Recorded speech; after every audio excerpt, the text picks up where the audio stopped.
Melody Hoffman, a 20-year-old woman, would spend her last Saturday shopping, eating lunch, and having dinner and a movie inside her home with her mother. Melody would leave that night, and unfortunately, that would be the last time Melody was seen alive. That's just the way I feel, the way I feel. Baby, that's just the way that I feel. That's just the way I feel. I'm Kitty, and we are here with my podcast, Girl Talk, Let's Talk, where we talk everything real, like true crime, we talk relationship advice, we talk about fashion tips, we talk it all. Honestly, before we get started, I want you guys to like, comment, and subscribe. Just a short message before diving into this video. I want to let you guys know hydration is key. Always keep water, kombucha, tea, even coffee, as dehydrating as it may be. I want you guys to actually take my lead and follow me. February 17th, 2024, Melody Hoffman and her mother on a Saturday would get a late start, and they would go grocery shopping. After, they would get tacos for lunch, and it is alleged that that night that they would have dinner in, and they would both hop into Melody's mother's bed and watch a movie. It is alleged that around 11 p.m. that night, Melody would be seen on her mother's Live 360 camera app leaving their house for the night, followed by a series of text messages like, "Are you kidding me? Where are you going?" You know, all of this. Melody would inform her mother that she would be back for the night. Unfortunately, that would be far from the truth. It's told that more so later on into the night, Melody would constantly exchange text messages with her mother. "I'll be back, unlock the door," and stuff like this. Eventually, Melody's mother would notice a change in text message. Like, her daughter didn't usually text like that, and she wouldn't usually, just reply the way she was replying. But I'm getting ahead of myself. Melody's location would be turned off that night, which would raise alarms to her mother immediately. And she was like, I would put it on after her mother would text her on Snapchat. And Melody's location, unfortunately, would be turned back on, and it would be shown near a complex apartment that was a few blocks away from Melody's mother's house. Some time went on, and Melody's like, "I'll be back on my way," and she never returns back home. Around 3 a.m. the next morning, Melody's mother gets an alarm on her phone that Melody had been in a car crash.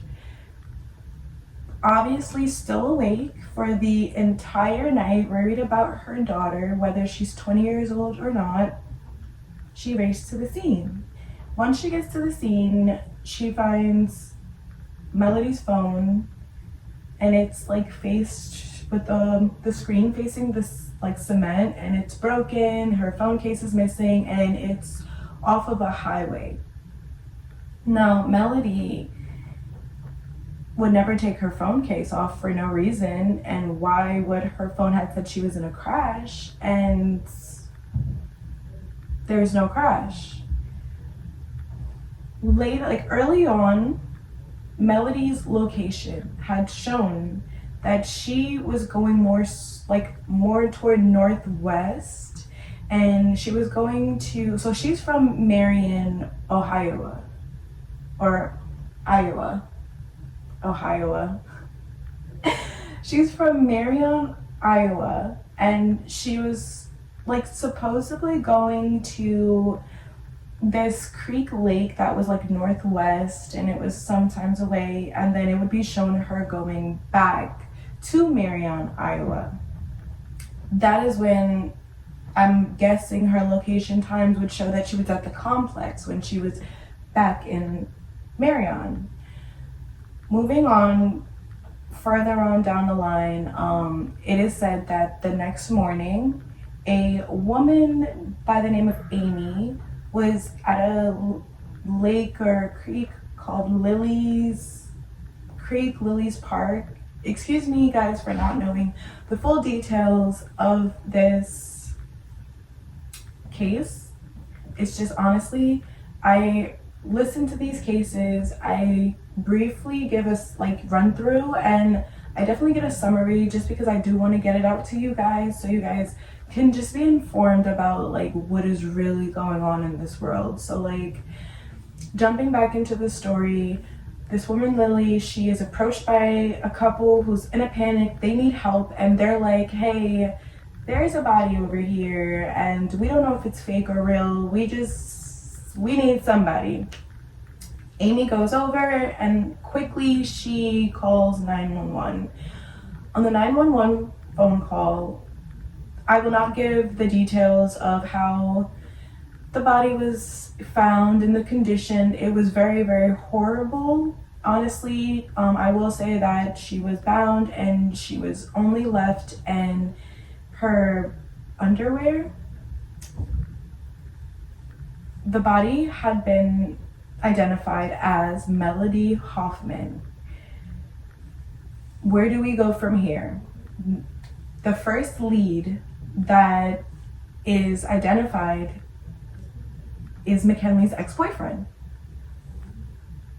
Melody's ex-boyfriend, whose name is McKinley. McKinley, he and Melody dated and they had allegedly broken up with each other, and he broke it off with Melody allegedly because his new girlfriend, or his ex-girlfriend, who he wanted to be his new girlfriend, was pregnant. He denies all of it. He's like, hey, I didn't do this. I wasn't even there. We broke it off some months ago. And they had, Melody and Watson, McKinley, had met on a dating app, and they had roughly only dated for a span of 2 months, it's alleged. So there is the first, ladies and gentlemen, please be on the lookout if you are dating somebody off of social media, off of an app, just be a little careful. I do want to include also that Melody was a very beautiful ray of sunshine. Melody was a very hardworking woman, and she also went to college after graduating high school. Melody was diagnosed with an intellectual disability where her mentality of a 20-year-old would be she was known to have the mentality of a 12 to 14-year-old instead of being a 20-year-old, but she was still very lovable and beautiful. McKinley denies all involvement of even seeing Melody that night. Moving on forward down the line, obviously the motive is that Melody must have told McKinley that she was pregnant. Yes, I am jumping the gun, guys. Melody's body in her autopsy would be found that she was in fact pregnant as well. It is alleged that Melody did not tell anybody about her pregnancy, nobody. But it is speculated that she told McKinley. McKinley freaked out and he murdered Melody, right? The only thing that is even more tragic about this is McKinley was not the only person involved in this. There would be 2 more people involved in the murder of Melody Hoffman. Melody, I'm guessing unawarely knowing like she didn't know that she would be not meeting just McKinley. It was another guy who was there, and McKinley puts all the blame on him, and we'll call him Adam. Adam literally says that he was told to do it, it was planned, and so did the other guy. Now, the other guy also, he says he backed out of the whole situation. He thought it was a joke. He backed out, but he's also seen on camera getting all of the murder weapons with the other two, McKinley and Adam. So we'll call him Steve.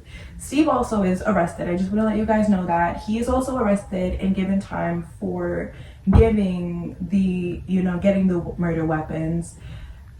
I'm not convicted of being a part of the murder. I just want to let you guys let that be known. There was not enough evidence to include him at the scene.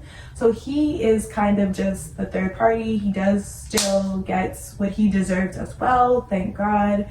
The other two, Adam and McKinley, now they are blaming each other. McKinley is like, Adam, I just met him that day and he seen that Melody was buying me all of these things because yes, Melody had a lot of money. And he's like, Melody was buying me all of these things, and he's like, oh, let's do this and whatever. And they did it. He was like, oh, Adam had him at gunpoint so he couldn't do anything. And McKinley's like, it is just what could have happened, and I was scared for my life, so that's why I didn't say anything. It's a whole chaos, honestly. McKinley is still convicted of the murder of Melody, thank God. Adam is also convicted. The murder weapons was found in his home, underneath his stepbrother's bed and stuff, so he's automatically sent to prison as well, thank God. The other girlfriends, who was also alleged to be pregnant by McKinley, the baby was not actually McKinley's baby. It is alleged that she was pregnant before her and McKinley got back together. Do what you want with that information, guys. It is a very sad case all around, and the reason why I am putting this case out here for you guys to know in this episode is to raise awareness, not on just social media dating and meeting somebody and getting so close with them. It's also not knowing the person you are also involved with. So this man decided, instead of separating from this woman, he decided that he wanted to end her life in a very, very gruesome way. He took her away from a whole community, a whole family. She was a well-loved daughter, and she could have and was going to be in the medical field. It's told that she was going to college because she wanted to open a practice. She was just a good person all the way around, and she ended up dealing with a very, excuse my French YouTube, a very shitty person, and honestly she got the shit end of the stick. So I want ladies to also be aware of meeting up with people, and men. I'm gonna stop just saying my ladies, my men as well. Stop meeting up with people at late night, and I'm guilty of it myself. This story has resonated with me because I have honestly sent my mother those text messages, leaving at 11-12 o'clock at night, having my mother worried about me, and God bless, I was able to come home from these hangouts. This young woman was not given that same opportunity, and honestly, I'm truly grateful, and I want everyone to be aware of what is going on and the dangers of the world. No matter how in love you are with a person, how much you trust a person, just please be aware of the times you are meeting people and the places you are meeting people. Honestly, it is a very sad case all the way around, and I want all of you lovely kings and queens to be very, very, very safe until our next meeting. It's your girl, Chocolate Kitty.